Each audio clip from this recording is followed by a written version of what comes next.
ሰላም ጤና ይስጥልን በመላው ዓለም የምትገኙ የተወደዳችሁ የሮሃ ቲቪ ተከታታዮች የሚያዝያ 27 2018 ዓ.ም የምሽት ዜናዎችን ይዘንላችሁ ቀርበናል። አፋብን የጀመረውን ተጋድሎ አጠናክሮ እንደሚቀጥል ሲገልጽ በሱዳን ድንበር አቅራቢያም ትልቅ ድል ተገኝቷል። ዝርዝር የግንባር መረጃዎችን ይዘናል። የብልጽግናው አገዛዝ በታሪክ ታይቶ የማይታወቅ ጭማሪ በነዳጅ ምርቶች ላይ ማድረጉ ተገልጿል። ሱዳን መነሻውን ባህር ዳር አድርጎ ለተፈጸመብኝ የድሮን ጥቃት የምላሽ እርምጃ ወስዳለሁ ማለቷን ተከትሎ የብልጽግናው አገዛዝ የውር ድንበር ምላሽ ሰጥቷል። ዳግም ራሱን ያቋቋመው የትግራይ ምክር ቤት ተሰብስቦ ደብረጽዮንን ፕሬዝዳንት አድርጎ መምረጡን በይፋ አስታውቋል። ውድ አድማጭ ተመልካቾቻችን አብራችሁን ልትቆዩ ከፈቀዳችሁ እነዚህ መረጃዎች በዝርዝር የምናሰማችሁ ይሆናል። የሮሃ ቲቪ ወቅታዊና ሀቀኛ መረጃዎች እንዲደርሷችሁ ቻናሉን ሰብስክራይብ፣ ላይክ እና ሼር በማድረግ አሁኑኑ ቤተሰብ ይሁኑ። ሁለተኛው የአማራ ጆርናል ዓለም አቀፍ ሳይንሳዊ ጉባኤ ከሜይ 23 እስከ 24 2026 በሜሪላንድ ሲልቨር ስፕሪንግ ሲቪክ ቢልዲንግ ቬትራንስ ፕላዛ ይካሄዳል። ጉባኤው የአማራውን ጽናትና የመቋቋም አቅም በመፈተሽ የህልውና ትግሉን ግብና ቀጣይ ፖለቲካዊ ሁኔታዎችን ማመላከት በሚል ጭብጥ ይካሄዳል። ይህ ጉባኤ የአማራን ጉዳይ ከህልውና ጥቃት ነባር አቀራረብ በተለየ ጽናትንና የነገውን ፖለቲካዊ ሁኔታ አመላካች በሆነ አቀራረብ መልሶ የመግለጽና የማመላከት አቀራረብ ይከተላል።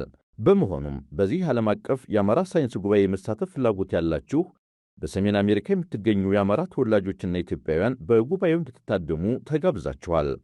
ጉባኤው በአማራው ላይ በሚፈጸሙ መዋቅራዊ በደሎች፣ ታሪካዊና ፖለቲካዊ ገጽታዎች ላይ የብሔር ፌዴራሊዝምና አማራጭ ፖለቲካዊ ስርዓቶች፣ የዲያስፖራ ተሳትፎ፣ የሚዲያና ባህል ንቅናቄዎች፣ በአማራው ላይ የታወጀው ጦርነትና መሰል ከ10 የሚበልጡ ርዕሰ ጉዳዮች ላይ የጥናታዊ ጽሑፍ ናሙናዎች የሚቀርቡበት ነው። ተሳታፊዎች ታሪክን፣ ፖለቲካን፣ ሕግን፣ ወቅታዊ ጥናቶችን፣ አንትሮፖሎጂን፣ ሃይማኖትን፣ ሚዲያን፣ የባህል ጥናቶችንና የሰላም ግንባታን የሚያሳትፍ የእርስ በርስ ጥልቅ ውይይት ያደርጋሉ። ጉባኤው የሚካሄደው የፊታችን ግንቦት ወይም በሜይ 23ና 24 2026 በሜሪላንድ ሲልቨር ስፕሪንግ ሲቪክ ቢልዲንግ ቬተራንስ ፕላዛ ነው።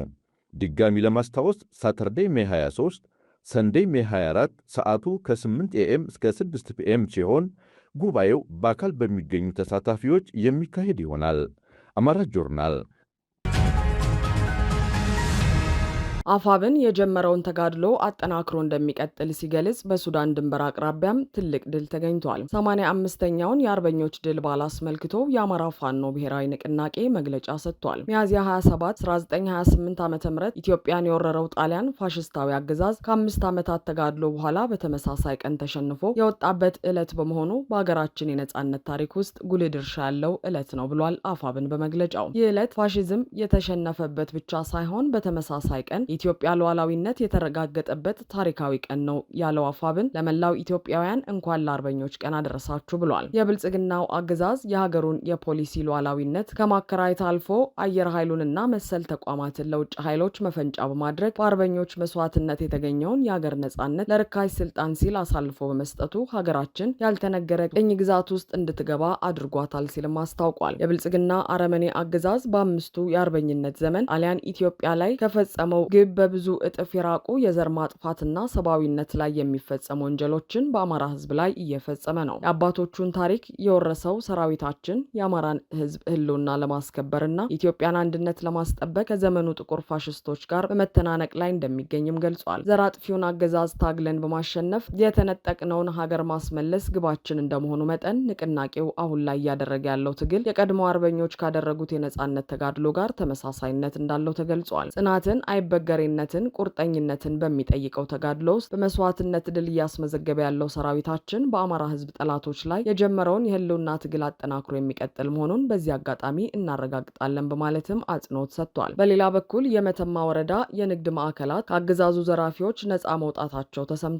ፋኖ ኃይሎች በፈጸሙት መብረቃዊ ጥቃት የዘራፊ ቡድኑ ተመቷል። በምዕራብ ጎንደር ዞን መተማ ወረዳ ከሱዳን ጋር በሚያዋስኑት አምተኮል 5 ቁጥርና 4 ቁጥር ተብለው በሚጠሩ አካባቢዎች ተሰማርቶ የነበረው የአገዛዙ ዘራፊ ቡድን በፋኖ ኃይሎች መመታቱ ታውቋል። የአፋብን ጎንደር ጠቅላይ ግዛት በላይ ዘለቀ እዝ 305ኛ ጎቤ ኮር 76ኛ ክፍለ ጦር ወደ ቀጠናው ዘልቆ በመግባት በፈጸመው ጥቃት በወረዳው አስተዳዳሪ አማካኝነት ተደራጅቶ ሲንቀሳቀስ የነበረውን ዘራፊ ቡድን ብትንትኑን አውጥቶታል። የእዙ ምክትል ወታደራዊ አዛዥ አርበኛ እሸቴ አሸብር እንደገለጹት በጥቃቱ ወቅት የዘራፊ ቡድኑ አባላት እጅ ከፍንጅ የተያዙ ሲሆን በዝርፊያ ተግባሩ ላይ እንዲሰማሩ በመተማ ወረዳ አስተዳዳሪ ተልዕኮ እንደተሰጣቸው መሆናቸው በምርመራ ወቅት መናገራቸውን አረጋግጠዋል። ከ50 በላይ የሚሆኑት የቡድኑ አባላት ወደ መተማ ወረዳ የሸሹ ሲሆን አገዛዙ ሰላም አስከባሪ ብሎ የሚጠራቸው ኃይሎችም በዝርፊያ ወንጀል ውስጥ እጃቸው እንዳለበት ከቦታው የሚወጡ መረጃዎች ያመለክታሉ። ከፍተኛ የንግድ እንቅስቃሴ የሚደረግበትና ለንግድ ማህበረሰቡ ልዩ ስፍራ የሆነችው አምተኮል ለረጅም ጊዜ በአገዛዙ ታጣቂዎችና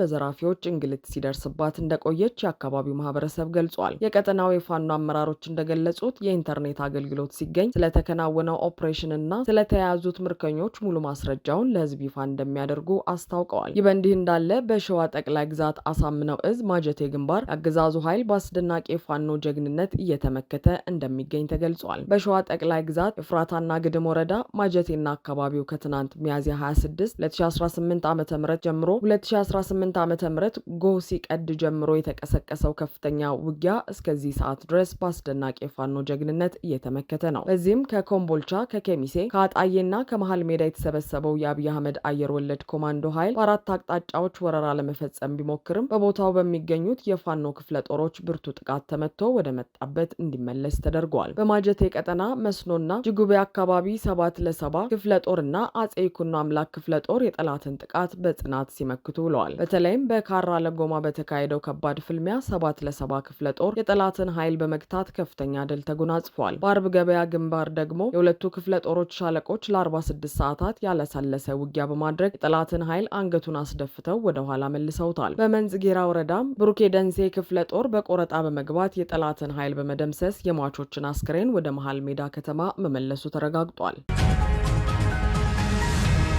ሱዳን መነሻውን ባህር ዳር አድርጎ ለተፈጸመብኝ የድሮን ጥቃት የምላሽ እርምጃ ወስዳለሁ ማለቷን ተከትሎ የብልጽግናው አገዛዝ የውር ድንብር ምላሽ ሰጠ። የሱዳን ጦር ከኢትዮጵያ ባህር ዳር ከተማ የተነሳ ድሮን በትናንትናው ዕለት የካርቱም ዓለም አቀፍ አየር ማረፊያ ላይ ጥቃት አድርሷል ሲል ከሷል። የተፈጸመው ቀጥተኛ ጥቃት በዝምታ አይታለፍም ያለችው ሱዳን በኢትዮጵያ የሚገኙትን አምባሳደሯን ለምክክር መጥራቷን አስታውቃለች። በጀኔራል አብዱልፈታህ አልቡርሃን የሚመራው የሱዳን ጦር ይህንን ክስ ያሰማው ትናንት ሰኞ ሚያዝያ 26 2018 ዓ.ም በተሰጠ ጋዜጣዊ መግለጫ ነው። መግለጫውን የሰጡት የጦሩ ቃል አቀባይ ብርጋዴር ጀነራል አሲም አዋድ አብዱል ዋሃብና የውጭ ጉዳይና ዓለም አቀፍ ትብብር ሚኒስትሩ አምባሳደር ሙሂ ኤልዲን ሳሌም የተባበሩት አረብ ኤምሬቶችና ኢትዮጵያ ከጦሩ ጋር ለሚዋጋው የሱዳን ፈጥኖ ደራሽ ኃይል ድጋፍ እያደረጉ ነው የሚል ክስ አሰምተዋል። የጋራ መግለጫውን ያነበቡት የጦሩ ቃል አቀባይ የካርቱም ዓለም አቀፍ አየር ማረፊያ ላይ በተፈጸመው ጥቃት የተባበሩት አረብ ኤምሬትስና ኢትዮጵያ መሳተፋቸውን ማስረጃዎች መኖራቸውን እንደተናገሩ የሱዳኑ መንግስት ዜና ወኪል ሱና ዘግቧል። የውጭ ጉዳይ ሚኒስትሩ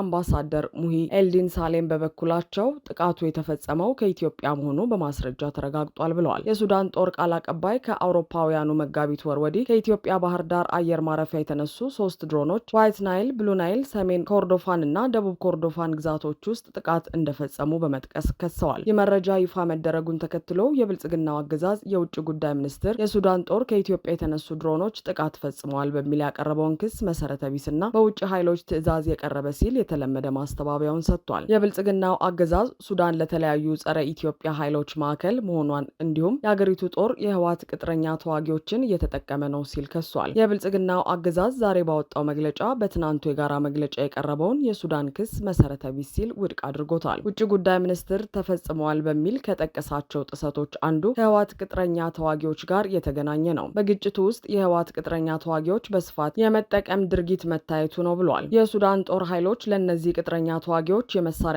የገንዘብ ድጋፍ አቅርቧል ያለው ሚኒስትሩ በዚህ አማካኝነት በኢትዮጵያ ምዕራባዊ ድንበር በኩል የሚያደርጉትን ወረራ አመቻችቷል ሲል ከሷል። ሱዳን የተለያዩ ጸረ ኢትዮጵያ ኃይሎች ማዕከል ሆና እያገለገለች መሆኑን የሚያሳዩ ሰፊና ተአማኒ ማስረጃዎች አሉ ሲልም ክሱ በማስረጃ የተደገፈ ነው በማለት ወንጅሏል። እነዚህ ጠብ ጫሪ ድርጊቶች እንዲሁም የሱዳን ጦር ባለስልጣናት ያቀረቧቸው ክሶች የራሳቸውን ክፉ አጀንዳ ለማራመድ በሚፈልጉ የውጭ ደጋፊዎች ትዕዛዝ የተከናወኑ መሆናቸው ግልጽ ነው ብሏል። የብልጽግናው አገዛዝ ይህን ክስ ቢያቀርብም በሱዳን ጦርነት ከተባበሩት አረብ ኤምሬትስ ጋር በመሆን የሱዳን ጦር ተቃዋሚውን አማጺ ቡድን ላለፉት 3 ዓመታት ሲደግፍ ቆይቷል። ከዚህም ባለፈ በቤንሻንጉል ጉሙዝ ክልል ለአማጺው የሱዳን ፈጥኖ ደራሽ ኃይል ድጋፍ ለማድረግ በዘለለ ወታደራዊ ካምፕ በመስጠትና የቁሳቁስ ድጋፍ በማድረጉ ዓለም አቀፍ ሚዲያዎችና ተቋማት ጭምር ሲዘግቡትና ሲያወግዙት እንደነበር ይታወቃል።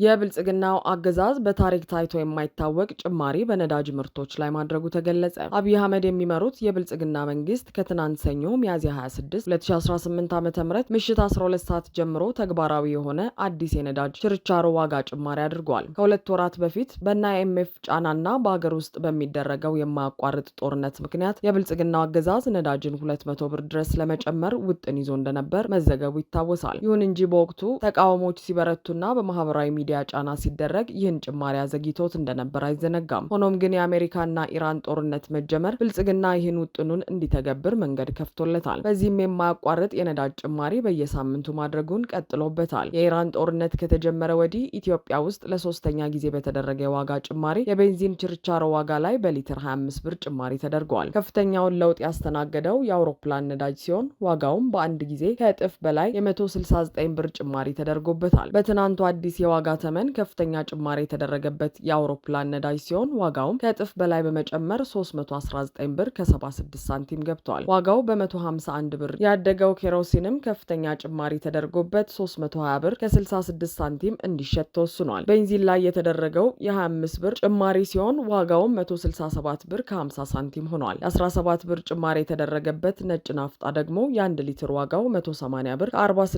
ሳንቲም ደርሷል። ቀለል ያለ ጥቁር ናፍጣ 170 ብር ከ62 ሳንቲም እንዲሁም ከባድ ጥቁር ናፍጣ 167 ብር ከ37 ሳንቲም እንዲሸጥ ተወስኗል። አገዛዙ የዋጋ ማስተካከያ ከትናንት ሚያዝያ 26 2018 ዓ.ም ከምሽቱ 12 ሰዓት ጀምሮ ተግባራዊ እንዲሆን የወሰነ ሲሆን ለሚመለከታቸው የመንግስት አካላትም መመሪያ መላኩን ገልጿል። ባለፈው ሳምንት መግለጫ የሰጡት የገንዘብ ሚኒስትሩ አህመድ ሽዴ በመካከለኛው ምስራቅ በነበረው ጦርነት ምክንያት ተቀንሶ የነበረው የናፍጣ ነዳጅ አቅርቦት ወደ ቀድሞ መጠን እንዲመለስ መወሰኑን ተናግረው ነበር። ቀደም ሲል በቀን 9 ሚሊዮን ሊትር የነበረው የናፍጣ አቅርቦት በግማሽ ቀንሶ 4.5 ሚሊዮን ሊትር ብቻ ሲቀርብ መቆየቱን አቶ አህመድ ሽዴ ገልጸው አሁን ላይ ግን መንግስት ያለውን የምርትና የትራንስፖርት እንቅስቃሴ ግምት ውስጥ በማስገባት አቅርቦት ወደ ነበረበት 9 ሚሊዮን ሊትር እንዲመለስ ወስኗል ሲሉ ገልጸው ነበር። ሆኖም ግን ይህ የተናገሩት ቃል 4 ቀን ሳይሞላው በጀት ጨምሬ ነዳጅ አስገባው ያለው ብልጽግና ጣጣውን ሁሉ ህዝብ ላይ ጥሏል። ዳግም ራሱን ያቋቋመው የትግራይ ምክር ቤት ተሰብስቦ ደብረጽዮንን ፕሬዝዳንት አድርጎ መምረጡን በይፋ አስታወቀ። በትግራይ ክልል የተካሄደውን ጦርነት ተከትሎ ፈርሶ የነበረው የክልሉ ምክር ቤት ዛሬ ዳግም ተሰብስቦ የህወሓት ሊቀመንበር የሆኑትን ዶክተር ደብረጽዮን ገብረ ሚካኤልን የክልሉ ፕሬዝዳንት አድርጎ መምረጡን አስታውቋል። በብልጽግናው አገዛዝና በህወሓት መካከል ጥቅምት 23 2018 ዓ.ም የተደረሰው የፕሪቶሪያው ስምምነት ፈርሶ የነበረው የትግራይ ክልላዊ መንግስት ምክር ቤት ብልጽግና ስምምነቱን ስላፈረሰው በሚል ዳግም በይፋ ስራ መጀመሩን ዛሬ አስታውቋል። ስድስተኛ መደበኛ ጉባኤውን ዛሬ ሚያዝያ 27 2018 ዓ.ም ማክሰኞ ዕለት ያካሄደው ምክር ቤቱ ከክልሉ ፕሬዝዳንት በተጨማሪ አፈ ጉባኤና ምክትል አፈ ጉባኤዎችንም መምረጡን አስታውቋል። በዚህም መሰረት ወይዘሮ ኪሮስ ሀጎስ በአፈ ጉባኤነት እንዲሁም ወይዘሮ ምህረት በረህን በምክትል አፈ ጉባኤነት መምረጣቸው ተገልጿል። የህወሓት ማዕከላዊ ኮሚቴ ሚያዝያ 11 2018 ዓ.ም ባወጣው መግለጫ ከ6 ዓመት በፊት ክልሉ ውስጥ በተደረገ ምርጫ የተመረጠው የትግራይ መንግስት ምክር ቤት ወደ ስራ እንዲመለስ መወሰኑን አስታውቆ ነበር። ህወሓት ይህንን ውሳኔውን ያስታወቀው ፌዴራል መንግስት ከፕሪቶሪያ ስምምነት በኋላ የተቋቋመውን የትግራይ ክልል ጊዜያዊ አስተዳደር እየመሩ ያሉት ፕሬዝዳንት ታደሰ ወረደን የስልጣን ቆይታ በ1 ዓመት ካራዘመ ከ2 ሳምንት ገደማ በኋላ ነው። በፕሪቶሪያ ስምምነት መሰረት የተቋቋመው በትግራይ ክልል ጊዜያዊ አስተዳደርና በህወሓት መካከል ባለፉት ሳምንታት ውዝግቦች ሲካሄዱ የቆዩ ሲሆን ፕሬዝዳንቱ ሌተናል ጀነራል ታደሰ ወረደ የቀድሞውን ምክር ቤት የመመለስ ፍላጎት የክልሉን ችግር የሚያወሳስብ ነው ሲሉ በተደጋጋሚ ሲቃወሙ ቆይተዋል። ዛሬ ምክር ቤቱ ከመሰብሰቡ አንድ ቀን ቀደም ብሎ ሌተናል ጀነራል ታደሰ ባስተላለፉት መልእክት የህወሓት መሪዎች እየወሰዱት ባለው እርምጃ ግጭት ሊቀሰቀስ የሚችልበት እድል እንዳለ አስጠንቅቀው ነበር። አሁን ያለንበት ሁኔታ በሰላምና በጦርነት መካከል ባለች እጅግ ቀጭን መንገድ ላይ ነው። ያልተገፈፈው የጦርነት ደመና ዳግም ሊዘንብ የሚችልበትና በቀላሉ ወደ ጦርነት ተንሸራተን ልንገባ የምንችልበት አደገኛ ሁኔታ ላይ ነን ብለዋል። ህወሓት በፕሪቶሪያ ስምምነት መሰረት ምርጫው የማይጸና እንዳልተደረገ ይልቁንም ታግዶ መቆየቱን ከዚህ በፊት ለቢቢሲ ተናግሯል። የህወሓት ቃል አቀባይ አቶ ሚካኤል አስገዶም በወቅቱ የተመሰረተው የክልሉ መንግስት አልፈረሰም፣ ጊዜያዊ አስተዳደር የተመሰረተው በድርድር ነው ብለዋል። ዛሬ ህወሓት የምክር ቤት ስብሰባ ማድረጉን ተከትሎም በመቀሌ ሰማይ ላይ የጦር ጀቶችና ድሮኖች ሲያንዣብቡ ውለዋል። እንዲሁም ወደ ጀነራል ታደሰ ወረደ ቢሮ የሚያቀኑ መንገዶች ሁሉ ተዘግተዋል። የሆነው ሆኖ በታሪክ ሊሰፍር በሚችልበት ሁኔታ መቀሌ 2 የትግራይ ክልል ፕሬዝዳንቶችን በአንድ ጊዜ ይዛ የተቀመጠች ከተማ ሆናለች። በቀጣይ ከፋኖ ጋር እየተዋ እየተዋጋ ያለው ከኤርትራ ጋር የተፋጠጠው ከሱዳን ጋር የጦርነት አፋፍ ላይ ያለው ብልጽግና ከህወሓት ጋር ጦርነት ይከፍታል ወይ የሚለው ተጠባቂ ሆኗል። አድማጭ ተመልካቾቻችን የሰዓቱ የሮሃ ቲቪ ዜናዎች የተከታተላችኋቸውን ይመስሉ ነበር። አብራችሁን ስለነበራችሁ ከልብ እናመሰግናለን። ሰላም።